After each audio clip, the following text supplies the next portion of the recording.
Hey guys, MR Garage, and right over here I have the TGA-0251 by Bilt Hard, little tiny inverter generator rated at 2,000 watts continuous. Now I bought this generator with my own cash for a number of reasons. It did catch my eye. I don't just buy anything and review it, but this one caught my eye. Now that 2,000 watt rating is important. All right, there's a ton of 1,800 watt continuous rated generators out there. They barely can start your RV or travel trailer's 13.5K AC unit. They barely can start it if they're rated at 1,800 watts continuous. That extra 200 watts in this guy should make it no problem to start a little 13.5K AC unit. May even start a 15K without a soft start. You'd have to test that. But I will test a 13.5 when we go through these trials here. Now that's not the only reason this thing caught my eye. Second reason is price. This thing comes in at 315 clams. I've been watching it for months and months thinking that was like a weird sale price, but no, that's just what they sell it for. You go to their website, that's what they sell it for. It's a 315 clam generator. That was impressive. And so I thought, all right, well, who makes this thing? So I did a little bit of a high level look at it, and I realized the engine in this, the little motor in this, and the generating assembly is the same unit that is in some much more expensive 2,500 watt Champion generators. It's a little unit by Yao Feng, I think they call it, and imported by the Doo Group. That doesn't mean it's shit. That just means it's imported by the Doo Group and sold under the private label of Bilt Hard. So I was able to just determine that from a few little things and a few little stickers and details here, but that's what it looks like. So it intrigued me again. Bought it with my own cash. I'm like, wow, this one, I think, as long as everything checks out, it runs well, performs well, passes the test, this would be an amazing value for budget-minded people that just need a weekend generator to, once every few months or so, or whatever it may be, to power their RV or travel trailer. It comes in just so cheap, most people can be able to afford it, and that is very, very important. So I'm going to try to speed this review up because most of my generator reviews end up being like 35 minutes long, and I think it puts people to sleep. So we're going to blast through this. We're going to make sure it meets all the specs. I'm going to show you guys under the covers, the inside, the outside, all that good stuff, and let you make the decision. Do you want to buy this thing? And if you do, check the video description because everything I do to this generator is going to be in the video description, in the links. Click on those links, buy from them. It helps me out, and I appreciate that. It helps me make content like this because I just keep reinvesting the money and playing with this stuff because I'm kind of weird. I have fun with it. So let's get on it.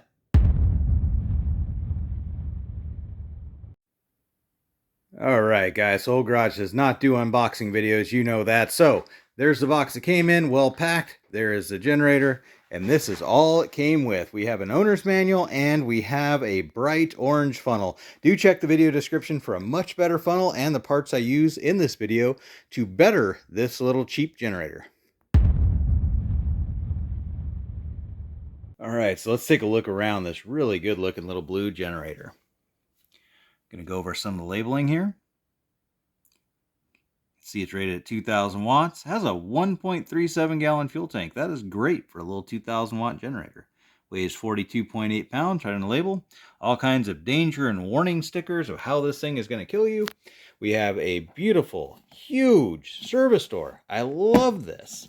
Whole side of the generator comes off. That is fantastic. We've got air filter access. We have carburetor bolt access. Access to the carburetor. I don't even have to disassemble this to remove the carburetor. That's crazy. We have our oil change dipstick right here with a little kind of molded in little funnel in case you did have to tip it and dump it. This should come with the screw-in style funnels where you can drain it and fill it with the same funnel. Wish it came with that, but I get it. They're building this thing to a spec. It's got to be cheap. We're going to go Taco Vision sideways here. See right there, this is the motor part number. Check that out. Look it up. You'll find that in a Champion. Imported by the Doo Group. You look up in there, there's a little hidden sticker on the fuel tank. You'll see Yao Feng. That's who I believe manufactured this. The carburetor is a Huay. I don't know how to pronounce that. Huayi. I've seen those online. Can't remember if I've ever had one in here. I've seen them online a lot. What else do we have? I love the access to this. It's so big I could actually almost do valve clearances. Actually, I might be able to do valve clearances without even taking anything apart. That is just so cool. Spark plug door. Spark plug right in there. Another sticker. This is Cali compliant, which means it should run probably on the lean side, which is really how they clean them up. Emissions wise, we got a vented gas cap. This is so important. They all need these to be able to shut this off. You can shut off the venting for the gas cap, prevent fumes from entering your car if you do have to transport this in a vehicle, or say in your travel trailer or something. Shut it off and it just prevents it. So this is very important. I like that. That's nice. The control panel, super basic, but it gets the job done. 3 LEDs. I got low oil. That's bad. It's not going to run if that's on. Overload. This is for the inverter. If you overloaded it, it's going to go red, or it should start flashing when you're at the limit. And output should be green while it's running. You've got an economy switch here, so it's an idle up and down switch, so it uses less fuel on off. AC reset. So if you do overload it and that goes on red and it's stuck in an overload mode, you should be able to reset your inverter. You have your standard choke, run, and fuel off switch. You have 2 breakers here. Parallel capability, so you could do 2 generators together if you really wanted. You got a cigarette lighter style 12-volt plug. So if you needed to jump your car or something, or charge something else that uses a cigarette lighter style, you have it. If you wanted USB, which comes on a lot of generators, I really don't know why, but they do that. You could just get a little cigarette lighter USB adapter and plug into that. Okay, we have 20 amp sockets. That's what we got. And that is your air intake for the inverter itself to cool the inverter. Taking a look around here some more. Lots more death and danger and warning signs. How this thing is going to kill you. There's another sticker. Interestingly, I saw 2 part numbers on this. TGA-0251 and then YFA-1900I. That second one may be the Yaofeng part number. I don't know. I got to look that up a little more. But could be. Can kill you. Everything can kill you. 2,000 watts. Again, pay attention to this number, guys. Always pay attention to the running watts number. Don't pay attention to the starting watts number. That is just a BS number they come up with some lab test. They got it to spike for one instant at 2,500. I hate running or the starting watts numbers on these because people go, oh, I got a 2,500 watt generator. No, you don't. 2,000 watts, pay attention to running watts. Those are numbers you want to pay attention to. Built hard. Nothing really going on there. Backside, again, it's a really good looking little generator. How cheap it is. More death, destruction, and burns. It says don't stick your finger in there when it's hot. It's like sticking your finger into a little cigarette lighter in an old car. It's going to hurt because this is the exhaust, and that is your spark arrestor. It does have a mesh style spark arrestor. I'm not a big fan of these because they clog a lot easier than the metal screens, but they're better for noise reduction. And if this thing is running super lean because it is California rated, and that's probably what they're doing here, this shouldn't soot up and blacken up like some other generators. So we'll have to test that out. That is really it for this little generator. It's a really good looking little machine. So let's get on this. Let's fill it with oil and let's get to that first start. Gonna take out our dipstick here. There's a little oil on it left from the factory. We do have a nice magnetic dipstick that's going to go in. Check the video description for links to this guy. We are not going to use the funnel that came with this. It's a mess. We're going to use one of these style funnels. Again, check the video description. These things are awesome. Because you not only will fill your generator with one of these funnels, but when you're ready to change your oil, you screw this in and you can dump your oil in a container. These things are the best idea ever. All right, so this thing calls for a little over 13 ounces of oil. This little old Pulsar bottle I've got holds 11, so we'll have to add a little bit more to it. Let's see here. Just gonna tip this back. Actually, I guess I'm blonde. We can just do it this way. Durr.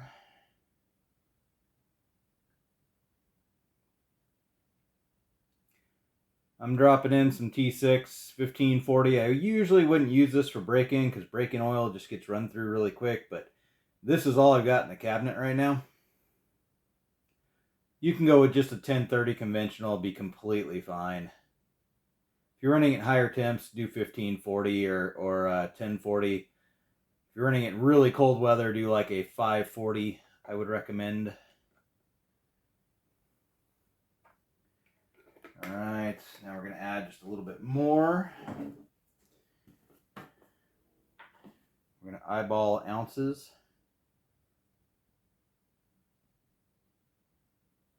Okay, that looks like about 2 eyeball ounces. Probably overfilled it a little bit. We'll see. Eyeball ounces are a technical measurement, guys. So little tag, another warning thing was in here. Does not come with oil. Doesn't come with oil. Not filled with oil. None of that stuff. So you got to make sure you put oil in it before you first start it. Go ahead and take this dipstick out. Yep. Right on the verge of being oil-filled. Right on the money, which is good. That's completely fine. That means when it was level, the oil was right at the spout. Take our new magnetic dipstick. Put this guy in.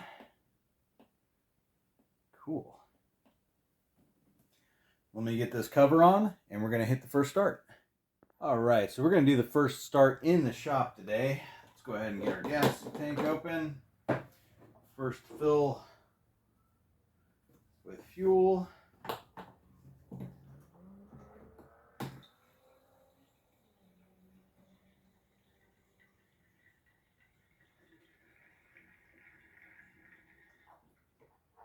Good enough. Now I've done nothing to this generator. You guys know I normally tear them down. I add spark plugs, change out the spark plug for better spark plug. I do all kinds of stuff to these. Add an hour meter. I usually go through, verify valve lash is set. I haven't done anything, so what you're seeing here is what we would get out of box. Anybody. I haven't touched it. So we're going to do all the things to start it. We're going to flip our vent cap to on. I'm going to set it to choke. Make sure economy is off. That's it. We're ready to see if it starts. Let's see what happens. Wow, that was crazy.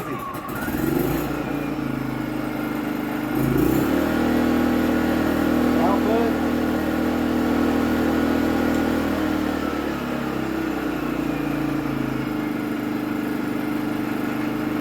I wish you guys could hear this. This is easily one of the quietest generators I think I have ever run, especially for 2,000 watts. It is so quiet. Relatively smooth. I mean, it's brand new first start. That is awesome. We point the exhaust at you so you can hear it a little more. Barely puffing air.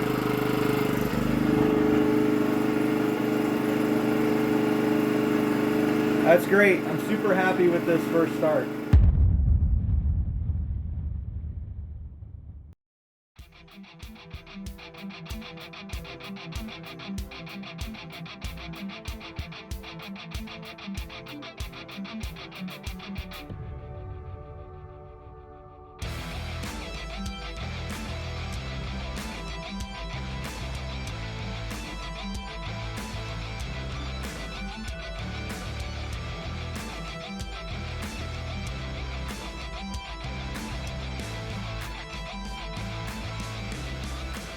Awesome. This thing came apart so easy, guys. I give it a 10 out of 10 for serviceability. It really came apart simple.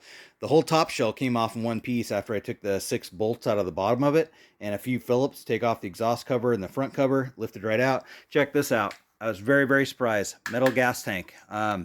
Did not expect that at all. I thought it'd be plastic like every other one, but it actually has a metal fuel tank. Pretty cool. Plastic covers came off. Those plastic covers go around the head and around the exhaust to focus air through the generating assembly to cool it and prevent this thing from catching on fire and killing you. Everything, again, super easy to come apart. So here's our carburetor. That brand I told you guys before, HUAYI. I've seen them on Amazon quite a bit. There's a servo, so it's electronic throttle control on this. Revs it up and down. Cute little tiny valves. Push rod motor. Valve cover gasket over here. We're going to grease that thing up. I always grease both sides of the gasket when they're brand new, because then you can reuse that gasket over and over and know it won't leak. This one did, just with that little bit of runtime though, before I greased it, it already started to stick a little bit. I'll clean this up, not a problem. Grease it and then torque it down. These bolts, when you do your valve clearances, are about, I would do about 4 foot-pounds on these, or 10 millimeter, 4 foot-pounds. That's going to be plenty of torque on those. Make sure that you are on a compression stroke when you do this, and the piston's all the way up so you're at TDC before you check your valve clearance. There's videos on that. I don't need to go into it too much. It's pretty straightforward job, but it's very easy on this motor because it's so easy to get to everything. So kind of going around, panel had plenty of cable, took out 4 Phillips screws, panel dropped down. I did have to take off the fuel selector to drop the panel, but if you ever need to service anything, any of the electrical or something pulls out, right there, very nice. This was great. Most generators are that way, but not all. So when the fuel selector is on run, generator is running, you take the selection knob all the way just before the electronic cutoff to shut the generator off. If you leave it there and leave it running, it will drain the bowl of the carburetor and empty your carb. And then when it dies, just go ahead and click it off. And that way you're not going to gum up your carburetor. So that is awesome that it works that way. I wish they just had a little detent for it where it stopped it and drained it. But that little cheater method works. Put it right almost till it dies. I did not see any kilowatt ratings on this little inverter assembly. There are several numbers on this. I quick Googled the first one on this capacitor. Didn't find anything, but that does not mean one of the other numbers won't come up with a part number. Hold it there for a second. Easy to get to the pull start and everything. You'll have to take some of this apart, so if you ever break your rope, it's not going to be too terrible to get this whole front assembly off. It's really not. This is quite serviceable. Again, this was easy to take apart compared to some of the more complex generators. That's where the fuel line went that I clamped off. So I just clamped it off and just took it off the selector switch. To get the plastic covers off, I did have to take it off. They're little motor mounts here. No biggie. Let's take a look at the part number on your coil pack. I did not find anywhere on here that says who manufactured this engine assembly. Yaofeng is who I assume, again, just by looking through everything. Gas tanks marked Yaofeng. The online paperwork for the certifications marked Yaofeng. That's who I assume is the manufacturer. I wish I would have found a marking on it. Most of them love to stick their name all over something like this, but I didn't find it on this. Looks very well made. I've got no complaints. It looks very nicely assembled. Which, again, probably why Champion approved them. Champion makes very good generators. But that, guys, is going to be it. Let me show you, actually not it. I'm going to take that back. Spark plug, E6 RTC, big old junk nickel tip spark plug.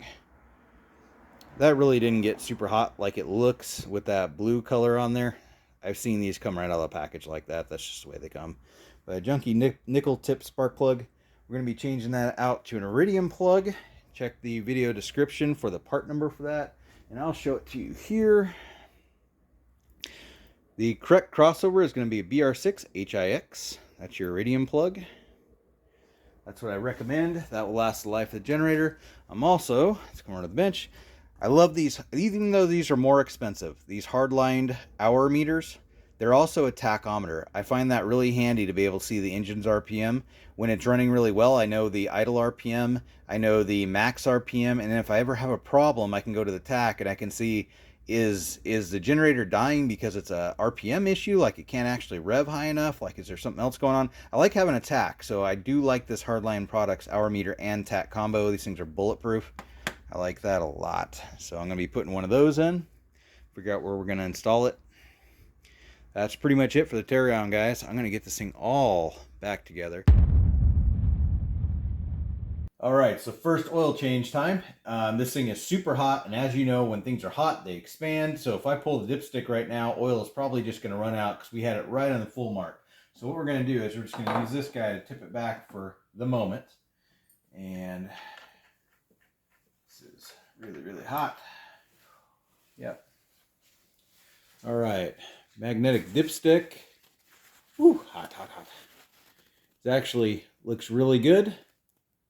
Very, very typical. Okay, clean this guy off. Not seeing anything to worry about there. That's actually really good. Holy crap, that thing is hot. All right.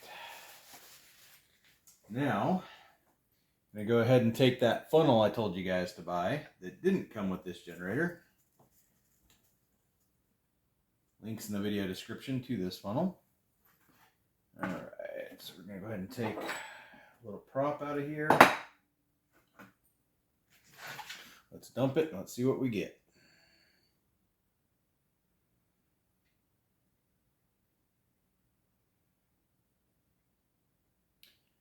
So far, exactly what I expected. Very, very, very typical. Almost there. All right. That's good. Kind of looking at this off camera here. Completely as expected. Let me see if I can get this camera up here. A little bit of sparklies, a little bit of stripper dust. Very, very, no big particles. Kind of separating into that latte look that it does. I think that latte look is kind of like a some of the break-in oil and other stuff mixed together, and it kind of starts separating a little bit as it cools. But yeah, it looks really good. Again, I didn't see any chunks, nothing to be concerned about. That's it. We're going to refill it. Looks good. All right, so let's go ahead and do our load test. I'm going to flip on my load bank, simulated load bank.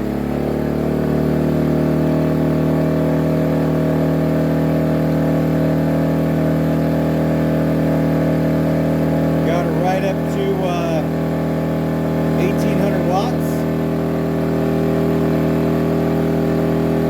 As these heaters that I'm using for the load warm up, they actually draw a little more and a little more slowly. About 1800. Let me go ahead and turn up my variac a little bit. A little more draw. Economy off. Giving her all she's got. RPM is a little overrated. It's rated at 4800 RPM max. We're at 4900. 1900 watts.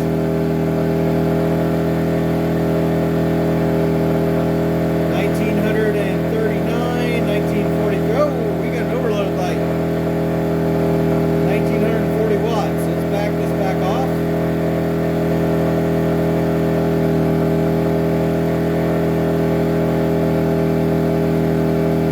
Okay, overload went off at about 1910. Take it back up. 1930. Let it slowly come up. 1933.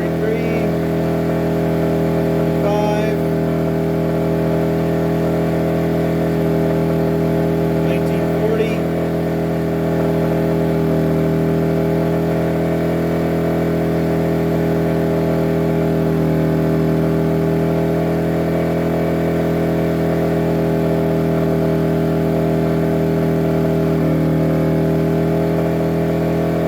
1940 watts.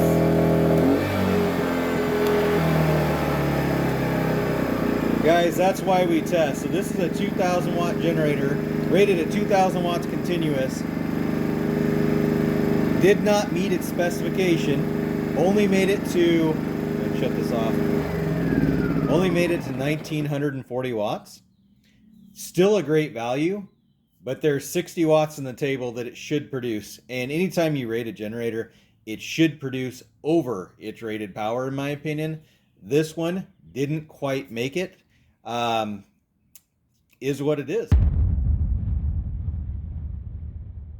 I've got our little Bilt generator down here. It is running with eco mode off. So if you're ever doing, say running your air conditioner or anything else, a heavy load, you don't want to have eco mode on. So we've got a Coleman Mach 13.5K BTU AC on this little travel trailer. We're going to dial this in to cool.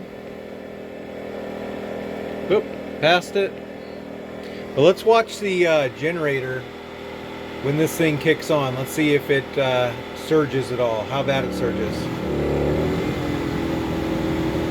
Very good. We saw a very minor surge on that, a tiny bit of a bog. You saw the overload light flicker. Handled it no problem whatsoever. The AC is running currently and it's already blowing really cold. Now do remember, this is not a hot day. The hotter it is, the harder it is to start the AC. But at this temperature right now, that generator has no problem running this air conditioner. When I first started this little generator, I thought it might be the quietest generator I had ever tested. And these numbers really don't lie. I was going to compare it to a much larger generator, but it ended up being quieter than even the little HACOMETER 1100 watt generator that I just recently tested. Look at those 50% load numbers.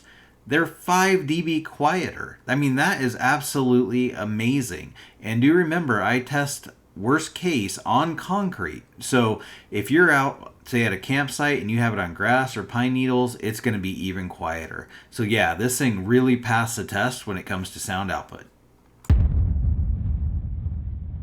I had a blast testing this little generator today, and this thing represents an amazing value for the money. It's a really good generating assembly, a really good inverter module. The Tapa, that's the brand that makes the inverter. Tapa, a little inverter module. It's a great little generator for a really low price, 315 clams at the time of this video. It could go up and down, you know, whatever. But that is an amazing value, and it can get a lot of families, whether you're camping or doing whatever, gets a lot of families into a generator that they can afford, and it will power their AC if they need it. That's a big deal to a lot of people. Again, very affordable. The only thing I can ding this thing on, it didn't make specification. It didn't meet that 2,000 watt rating that they claimed it would do. Here's the deal. I actually can't find reference anywhere to the Tapa brand making that inverter in a 2,000 watt output. They're all rated at about 1.9 kilowatts, whereas Champion rates them 1,850 watt continuous, which is the way it should be rated. This should be rated at about a 1,900 watt generator. And then if it made it over it, like we saw 1,940 watts, that's great. But they rated it at 2,000. I kind of feel that's a fib. Can't prove it. But I feel that's a little bit of a marketing exaggeration. And I don't like when manufacturers do that. But it's only 60 watts, right? It's a little bit under its rating. I can forgive that. Ran my travel trailer beautifully, the air conditioner on it. Fired it right up. A little bit of a surge, but I handled it like a champ. And not a champion, but a champ. And yeah, so that's going to be it for this video. I highly recommend this unit, knowing how well the Champion version is loved, how many 5-star reviews that it's gotten. And this is like a detuned little brother. Well, not detuned, but cheapened out. Like the panel's cheaper. There are things in here that are definitely not Champion quality. They make a much nicer panel, much nicer buttons and selectors and things like that on the Champion. And the Champion does come in a dual fuel, which this could probably be retrofitted. I'm not going to do it, but it probably could. Anyways, that's it for the video. I appreciate you watching. Please like and subscribe. Share this video out to the masses if you feel so inclined. I would really appreciate it. It just helps me do this thing that I love to do. So, peace out. Catch you later.